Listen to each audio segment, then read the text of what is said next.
Studying in 10th standard. ನಮ್ಮ school name Kittur Rani Chennamma residential school Ammagoppa ಅಂತ. First ನಾನು ಹೇಳಬೇಕು ಅಂದರೆ ಸರ್ ಬಗ್ಗೆ ಮೇನಾಗಿ ನಿಜವಾಗ್ಲೂ ನಮ್ಮೆಲ್ಲರೂ ಈಗ ಏನು ಮಾಡಬೇಕು ಇಂಥ ಒಳ್ಳೆ ಟೈಮು ಮತ್ತು ಸ್ಟೇಜ್ನ ಕ್ರಿಯೇಟ್ ಮಾಡಿಕೊಟ್ಟಿರೋರಿಗೆ ನಿಜವಾಗ್ಲೂ ಹ್ಯಾಟ್ಸಪ್ ಹೊಡಿಲೇಬೇಕು. ಇದನ್ನು ನಮ್ಮ ಕ್ಲಾಸಲ್ಲಿ ಎಲ್ಲರೂ ಮಾಡಬೇಕು ಅಂತ ನಿಜವಾಗ್ಲೂ. ಯಾಕಂದರೆ ಒಬ್ಬ ಅಂದ್ರೆ ಹೆಸರಿಗೆ ತಕ್ಕಂತೆ ಅಂದ್ರೆ ಪರ್ಸನಾಲಿಟಿಗೆ ತಕ್ಕಂತೆ ನಾಮ ಅಂತಾರೆ ಗುರುದೇವ. ಎಂತ ವ್ಯಕ್ತಿತ್ವ ಅಂದ್ರೆ ಗುರುಗಳಿಗೆ ಪಾಠ ಮಾಡೋಂಥ ವ್ಯಕ್ತಿತ್ವ ನಮ್ಮ ಲೆವೆಲ್ಗೆ ಇಳಿದು ನಮ್ಮನ್ನ ಎಷ್ಟೋ ಜನ ಓಪನ್ ಅಪ್ ಡೈಲಿ ನಾವು ಇಷ್ಟು ವರ್ಷ ಅಷ್ಟೇ ತುಂಬಾ ಜನ ಸ್ಪೀಚ್ ಕೊಟ್ಟವರು ಇದ್ದೀವಿ. ಆದ್ರೆ ಎಷ್ಟೋ ಜನ ಇವತ್ತು ಓಪನ್ ಅಪ್ ಆಗಿದ್ರು. ಮತ್ತೆ ಕೆಲವರ ಮಾತು ನಮಗೆ ಗೊತ್ತೇ ಇಲ್ಲ. ಅವ್ರು ಏನೇ ಯಾವ ಪ್ರಾಬ್ಲಮ್ ಇಂದ ಬಳಲ್ತಿದ್ದಾರೆ ಅದು ನಮಗೆ ಗೊತ್ತೇ ಇಲ್ಲ. ಎಷ್ಟೋ ಜನ ಓಪನ್ ಅಪ್ ಆದ್ರು. ಅಂದ್ರೆ ಈಗ ಒಬ್ಬ ವ್ಯಕ್ತಿಗೆ ಕವರ್ ಯಾವ ರೀತಿ ಇರುತ್ತೆ ಅನ್ನೋದು ಈ ಪರ್ಸನಾಲಿಟಿನ ನೋಡಿದ್ರೆ ಗೊತ್ತಾಗುತ್ತೆ.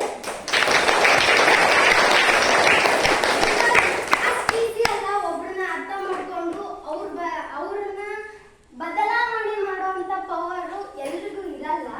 ಸೊ ಇವ್ರನ್ನ ಎಷ್ಟು ಸ್ಕಿಲ್ಫುಲ್ ಪರ್ಸನ್ ಅಂದ್ರೆ ತುಂಬಾ ಬೇಗನೆ ಕ್ಯಾಚ್ ಮಾಡ್ಕೊಳ್ಳೋಂಥ ಸ್ಟೂಡೆಂಟ್ಸ್ನ ಪ್ರಾಬ್ಲಮ್ ಪ್ರತಿಯೊಂದು ಎಲ್ಲದೂ ಅರ್ಥ ಮಾಡ್ಕೊಂಡು ಯಾರು ಕೂಡ ಮಾತಾಡ್ಲಿದ್ದವರು ಕೂಡ ಬಂದು ಮಾತಾಡ್ತಿದ್ದಾರೆ ಅಂದ್ರೆ ಅದು ಆ ಕ್ರೆಡಿಟ್ ಇವ್ರಿಗೆ ಸಲ್ಲುತ್ತೆ. ಸೊ ಅದರಿಂದ ಇಂಥ ವ್ಯಕ್ತಿ ಎಲ್ಲ ಸ್ಟೂಡೆಂಟ್ಸ್ಗೆ ಎಷ್ಟೋ ಜನ ಲ್ಯಾಕ್ ಜನಕ್ಕೆ ಸ್ಟೂಡೆಂಟ್ಸ್ಗೆ ಪಾಠ ಮಾಡ್ಕೊಡ್ತೀವಿ. ಅದು ಎಲ್ಲ ಮೆಚುರಿಟಿ ಇದ್ದವರಿಗೆ. ಮೆಚುರಿಟಿ ಇಲ್ಲವ್ರು ನಾವು ಸ್ಟಾರ್ಟಿಂಗ್ ನಮ್ಮ ಈಗ ಈ ರೀತಿ ಕ್ಲಾಸಸ್ನ ಮೆಚುರಿಟಿ ಬರೋ ಟೈಮಲ್ಲಿ ಹೇಳ್ಕೊಟ್ರೆ ನಿಜವಾಗ್ಲೂ ಎಷ್ಟೋ ಜನ ಬಳಲ್ತಿರೋ ಪ್ರಾಬ್ಲಮ್ಸ್ ಇಂದ ಹೊರಗಡೆ ಬರ್ಬೋದು. ಈ ರೀತಿ ಕ್ಲಾಸಸ್ನ ಎಲ್ಲ ರೆಸಿಡೆನ್ಸಿಯಲ್ಲೂ ಕೂಡ ಇಟ್ಟಿದ್ರೆ ತುಂಬಾ ಒಳ್ಳೇದಾಗುತ್ತೆ. ಇಡೀ ನಮ್ಮ ರೆಸಿಡೆನ್ಸಿಯಲ್ ಸ್ಕೂಲ್ ಕೂಡ ಡೆವಲಪ್ಮೆಂಟಿಗೆ ಕಾರಣ ಆಗುತ್ತೆ. ಅದರಿಂದಾಗಿ ಯಾವ ರೀತಿ ಅಂದ್ರೆ ತುಂಬಾ ಕಲಿತೀವಿ. ಸೊ ಇದರಿಂದ ನಮ್ಮ ನಿಜವಾಗ್ಲೂ ತುಂಬಾ ಮಾತಾಡ್ಬೇಕಂತ ಮೊದಲಿಂದನೂ ಅನ್ಕೊಂತ ಬಂದೆ. ಬಟ್ ಏನ್ ಮಾತಾಡ್ಲಿ ತುಂಬಾ ಇದಾವೆ. ಇಲ್ಲಿ ನಿಜ ನಾನು ತುಂಬಾ ಸತಿ ಮಾತಾಡಿದ್ದೀನಿ. ಬಟ್ ನಾನು ಸ್ಟೇಜಿಗೆ ಬಂದಾಗ ಮಾತಾಡ್ತೀನಿ. ಬಟ್ ನನ್ನಲ್ಲಿರೋ ಶಿವರ್ನೆಸ್ ಯಾರಿಗೂ ಗೊತ್ತಿಲ್ಲ. ಕಂಡ್ರು ಅದ್ ಲಿಟಲ್ ಬಿಟ್ ಅಷ್ಟೇ. ಅದ್ ಪ್ರಾಬ್ಲಮ್ ನನ್ನಲ್ಲೂ ಇದೆ. ನಾನು ಸರಿ ಮಾಡಿಸ್ಕೋಬೇಕು, ನನ್ನ ಪ್ರಾಬ್ಲಮ್ಮು ಹೇಳ್ಕೋಬೇಕು ಅಂತ ಅನ್ಸುತ್ತೆ. ನನ್ನ ಪ್ರಾಬ್ಲಮ್ ಏನಪ್ಪ ಅಂದ್ರೆ ಮೊದಲಿಂದನೂ ನನ್ನ ಲೈಫಲ್ಲಿ ನನ್ನ ಫೇಲ್ಯೂರ್ ನಾನು ಕಂಡಿರೋದು ಕಡಿಮೆ. ಆದರೆ 10th ಬಂದು ನಾನು ತುಂಬ ಅನುಭವಿಸ್ತಿದ್ದೀನಿ. ಅದು ನನಗೆ ಗೊತ್ತು. ಯಾರ ಹತ್ರನೂ ಹೇಳ್ಕೊಂಡಿಲ್ಲ. ನಾನು ಅಷ್ಟೇ ತುಂಬ ಜನ ಪ್ರಾಬ್ಲಮ್ನ ಹೇಳ್ಕೊಂಡಿದ್ದೀನಿ. ಎಷ್ಟಾಗುತ್ತೋ ಸಜೆಷನ್ನು ಕೊಡ್ತೀನಿ. ಬಟ್ ನನ್ನ ಲೈಫಲ್ಲಿ ಆಗ್ತಿರೋ ಪ್ರಾಬ್ಲಮ್ಸ್ ನಾನು ಯಾರ ಹತ್ರ ಹೇಳ್ಕೋಬೇಕು ಅನ್ನೋದೇ ನನಗೆ ಕ್ವಶನ್ ಮಾರ್ಕ್ ಆಗಿ ಉಳಿದಿರೋದು. ಯಾಕಂದರೆ ಯಾವಾಗಲೂ ಅಷ್ಟೇ ಫಸ್ಟ್ ಬಂದೀನಿ ಅಂತೂ ಹೇಳ್ಕೊತಿಲ್ಲ. ಬಟ್ ಬಂದಿರೋದೇ ನಾನು ಅದು. ಬಟ್ 10th ಬಂದು ನನಗೆ ತೀರಾ ನನ್ನ ಡಿಕ್ರೀಸ್ ಮೀನ್ಸ್ ಮೇಲೆ ಹೇಳೋದು ಕೆಳಗೆ ಬೀಳೋದು, ಮೇಲೆ ಹೇಳೋದು ಕೆಳಗೆ ಬೀಳೋದು ಆಗಿದೆ. ಏನಾಗುತ್ತೋ ಗೊತ್ತಿಲ್ಲ. ಬಟ್ ಮೇಲೆ ಹೇಳೋದು ಕೆಳಗೆ ಬೀಳೋದು ಆಗಬೇಕು. ಈಗ ಸಾಮಾನ್ಯವಾಗಿ ಐಸಿ ಯೂನಿಟ್ ಅಂತ ಇರ್ತದೆ ಹಾಸ್ಪಿಟಲ್ ಅಲ್ಲಿ. ಅವಾಗ ಸೈನ್ ವೇವ್ ಮೇಲೆ ಕೆಳಗೆ ಹೋದ್ರೆ ಮನುಷ್ಯ ಸ್ಟ್ರೈಟ್ ಲೈನ್ ಆಗಿಬಿಟ್ರೆ ಹಾಗಾಗಿ ಅದು ಮೇಲೆ ಕೆಳಗೆ ಇದ್ದಿದೆ ಅಂದ್ರೆ ನಾವು ಬದುಕಿದ್ದೀವಿ ಅಂತ ಅರ್ಥ. ಬಟ್ ಜೀವನದಲ್ಲಿ ಮೀನ್ಸ್ ಜೀವನ ಮುಖ್ಯ.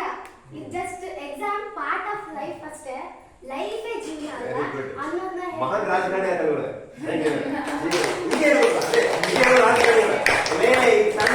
ಪರೀಕ್ಷೆ ಯಾವ ಪರೀಕ್ಷೆ ನಾವು ದಿನಾರು ಪ್ರತಿ ವರ್ಷ 5 ವರ್ಷಕ್ಕೊಮ್ಮೆ ಎಂತಿಂತ ಏನು ಪರೀಕ್ಷೆನ ದುಡ್ಡು ಕೊಟ್ಟವರು ಓಟ್ ಹಾಕಲ್ಲ, ದುಡ್ಡು ಬಿಟ್ಟವರು ಓಟ್ ಹಾಕಲ್ಲ. ನಮ್ಗೆ ಹೆಂಗಾರ ಪರಿಸ್ಥಿತಿ ಅನ್ಸುತ್ತೆ. ಆ ಗಟ್ಟಿತನ ಬಾಡಿ ಲ್ಯಾಂಗ್ವೇಜ್ ಕಾಣುತ್ತೆ. ಗುಡ್. ಬಟ್ ನಿಜವಾಗ್ಲೂ sir thank you so much. ನಿಜವಾಗ್ಲೂ ತಾಳ್ಮೆಗೆ ಇನ್ನೊಂದು ಫಲ ಅಂದ್ರೆ ಮೀನ್ಸ್ ನಾವು ಅಂತೀವಿ ನಮ್ಮ ಪ್ರಿನ್ಸಿ ಸೈಲೆನ್ಸು ತುಂಬಾ ತಾಳ್ಮೆ ಅಂತ. ಬಟ್ ಆ ತಾಳ್ಮೆಗೆ ಇವತ್ತಿನ ರಿಸಲ್ಟೇ ಸಾಕು. ಅವ್ರ ತಾಳ್ಮೆಗೆ ಎಷ್ಟು ವ್ಯಾಲ್ಯೂ ಮಾರಲ್ ಇದೆ ಅನ್ನೋದು.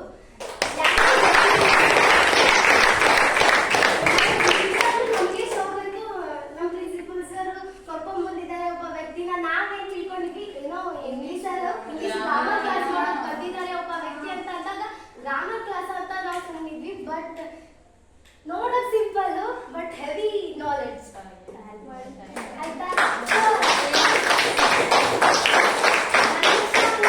ಅಲ್ಲ ಹೆಂಗೆ ಆಲ್ಮೋಸ್ಟ್ ಅಲ್ಲ ನಿನ್ನೆ ನಮ್ಮ ಊರಿಗೆ ಹೋಗಿದ್ದೆ. ಹೋದ ನಂತರ ನಿನ್ನೆ ಮನೆ ಬಿಟ್ಟಿದ್ದು 3 ಗಂಟೆ ಇಲ್ಲ 2:30 ನಾನು ಬಿಜಾಪುರ ಹೋಗಿದ್ದೆ ಬೆಂಗಳೂರಿಂದ. ಯಾಕಂದ್ರೆ ನಾನು ಜೌಳು ತೆಗೆದಂತ ಇರುತ್ತಾ 1 ವರ್ಷ ಆಗಿತ್ತು ಮಗುವಿಗೆ, ಜೌಳು ತೆಗೆದಂತ ಇರುತ್ತೆ ಹೌದಾ ಕಟ್ ಮಾಡೋದು. ಅದಿದ್ದಾಗ ಮುಗಿಸ್ಕೊಂಡು ಇರ್ತಲ್ಲ ಬಸ್ಸಿಗೆ ಕೈಗೊತ್ತು ಎಷ್ಟಕ್ಕೆ ಬಂದೆ ಅಂದ್ರೆ ನಮ್ಮ ಊರಲ್ಲಿ ಬಿಜಾಪುರ ನಿಂತಲ್ಲಿ ಬರೋದ್ರಲ್ಲಿ 2:30 ಕೂತ್ಕೊಂಡು ಎಷ್ಟೊತ್ತಿಗೆ ಅದು 3 ಗಂಟೆ 3:30 4:30 5:30 3:30 1 ಗಂಟೆ ಬಸ್ ಬರ್ತವೆ. ಬಟ್ ನಮ್ಮ ಊರಿಗೆ ಅವತ್ತು ಬಸ್ ಬಂದಿದ್ದು 6 ಗಂಟೆಗೆ. ಅಂದ್ರೆ 3 ಗಂಟೆ ನಿನ್ನೆ 2:30 ಕುತ್ಕೊಂಡವನು ಬಸ್ ಸ್ಟಾಪ್ ಅಲ್ಲಿ, ನಮ್ಮ ಊರು ಬಸ್ ಸ್ಟಾಪ್ ಅಲ್ಲಿ. ನಮ್ಮ ಅಪ್ಪ ಬೈತಾ ಇದ್ರು, ನಮ್ಮ ವೈಫ್ ಬೈತಾ ಇದ್ರು, 1 ಗಂಟೆ ಆಯ್ತು ಬಂದೇ ಇದ್ರೆ ಬಾ ನಾಳೆ ಹೋಗುತ್ತೆ ಅಂದ್ರು. ನಾನು ಆ ಬಸ್ಸಿಗೆ ಹತ್ತೋಗೋಸ್ಕರ ಕುತ್ಕೊಂಡಿದ್ದೆ ಎಷ್ಟು ಗಂಟೆ ಅಂದ್ರೆ ಬರೀ 2:30 3:30 4:30 5:30 6:30 3:30 ಗಂಟೆಗಳ ಕಾಲ ನಾನು ಬಸ್ ಸ್ಟಾಪ್ ಅಲ್ಲಿ ಕುತ್ಕೊಂಡಿದ್ದೆ, ಬೆಳಿಗ್ಗೆ ಬಸ್ ಸ್ಟಾಪ್ ಅಲ್ಲಿ. ಆ ನಂತರ 6 ಗಂಟೆ ಹತ್ಕೊಂಡು 7:30 ಸಿಂದಗಿಗೆ ಬಂದೆ. ಸಿಂದಗಿಯಿಂದ ಬಿಜಾಪುರಕ್ಕೆ ಎಷ್ಟಕ್ಕೆ ಬಂದೆ ಅಂದ್ರೆ ನಾನು ಆಲ್ಮೋಸ್ಟ್ 9 ಗಂಟೆಗೆ 8:30 ಬಂದೆ. 8:30 ಕುತ್ಕೊಂಡವನು ಇಲ್ಲಿ ಎಷ್ಟಕ್ಕೆ ಬಂದೆ, ಬೆಳಿಗ್ಗೆ 8 ಗಂಟೆಗೆ ಬಂದೆ. ನಿನ್ನೆ ನನ್ನ ಜರ್ನಿ ಸ್ಟಾರ್ಟ್ ಆಗಿದೆ, ನಿನ್ನೆ ಮಧ್ಯಾಹ್ನ 2:30 ಸ್ಟಾರ್ಟ್ ಆಗಿದೆ. 2:30 ಸ್ಟಾರ್ಟ್ ಆಗಿದೆ. ಇಲ್ಲಿ ಬಂದೆ, ಬೆಳಿಗ್ಗೆ ಫ್ರೆಶ್ ಅಪ್ ಆದೆ 9 ಗಂಟೆಯಿಂದ. ಮುಂಜಾನೆ 3 ಅವರ್ಸ್ ಅಲ್ಲೇ ಇತ್ತು. ಆಮೇಲೆ ಇಲ್ಲಿ ಮಧ್ಯಾಹ್ನ 4 ಅವರ್ಸ್ ಆಯ್ತು ಈಗ, ಹೌದಾ? ಹಾಗಾಗಿ ನಾವು ಯಾವುದನ್ನಾದ್ರೂ ಮಾಡಬೇಕು ಹೊರಟಾಗ ಅಡಚಣೆ ನೋಡಿ ಹೇಗಿದೆ. ಎಂದು ಬಸ್ ಲೇಟ್ ಆಗಲ್ಲ ನಮ್ಮೂರಲ್ಲಿ, 10 ಗಂಟೆ 1 ಗಂಟೆ ಬರ್ತಾವ. ನಿನ್ನೆ 3 ಗಂಟೆ ಬಸ್ ಬಂದಿಲ್ಲ. ಅದು ಯಾಕೆ ಏನೇನು ಪ್ರಾಬ್ಲಮ್ ಅಂತ ಹಿಂದೆ ಯಾಕೆ ಪಂಡ್ರಾಪುರ ಬಸ್ ಅಂತದ್ದು ಅದು ಅದಕ್ಕೆ ಉಟೋಬನೆ ಬಂದ ಕಾಣ್ತದೆ ನೋಡಕ್ಕೆ. ಆ ಪಂಡ್ರಾಪುರ ಬಸ್ ಬಂತು ನಮ್ಮೂರಿಗೆ ಅದರಲ್ಲಿ. ಓಕೆನಾ? Thank you. ಏನು ಹೇಳೋದು? Very good, very